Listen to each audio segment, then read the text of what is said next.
The rain was not gentle that evening, it was heavy, loud and cold, as if the sky itself was crying over the city street where a small white chair stood alone near the sidewalk, and on that chair sat a young girl, soaked, silent and broken. She did not move, she did not call anyone, she only waited while water ran down her hair and mixed with the tears on her cheeks. People walked past her, some looked for a second, some did not look at all. Umbrellas moved like shadows, nobody stopped, nobody asked, nobody cared.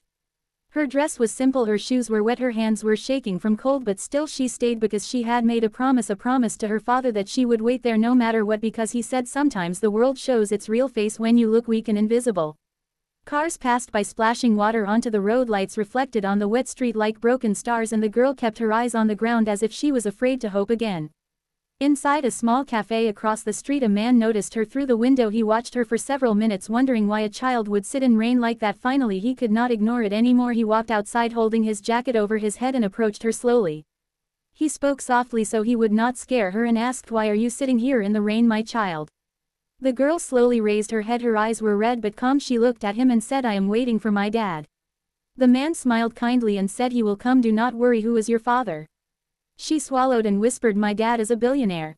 The man was shocked, not because of the words but because of the honesty in her voice. She was not joking, she was not proud, she was not trying to impress, she only said, "It is a simple truth." The man thought maybe she was imagining things, but he did not laugh. He only sat on his knees in front of her and asked, "Then why are you sitting here alone?" The girl looked at the white chair under her and said, "My dad told me today to sit here and wait. He said if someone helps you without knowing who you are, that person is rich in heart." Her voice was small but her words were heavy. She continued, "He said money can buy cars, houses and power, but it cannot buy real kindness. He said today I will learn something about this world." The rain became stronger and the man took off his jacket and placed it over her shoulders. She did not stop him, she only closed her eyes for a moment, feeling warmth for the first time that evening. He told her, "You were brave." She replied, "No, I am just trusting." Suddenly a black luxury car stopped near the street. Water splashed everywhere. The car door opened slowly and a tall elderly man stepped out, his face full of worry, his eyes searching only one face. The moment he saw the girl on the white chair, he ran without caring about rain, without caring about his shoes, without caring about people watching. He reached her and hugged her tightly like he had found his lost soul. "I am sorry, my princess," he whispered. "I was watching from far away. I wanted to see who would come for you." The girl hugged him back and cried silently. People around stopped walking. The cafe owner stood frozen. The street became quiet. Even the rain felt softer. The man looked at everyone and said, "Today my daughter taught me something I forgot while counting money and building empires. She reminded me that the world is not changed by rich people, it is changed by kind people." He turned to the cafe owner and thanked him for helping her when he thought she was nothing. The cafe owner smiled and said, "I did not help her because she is rich, I helped her because she is human."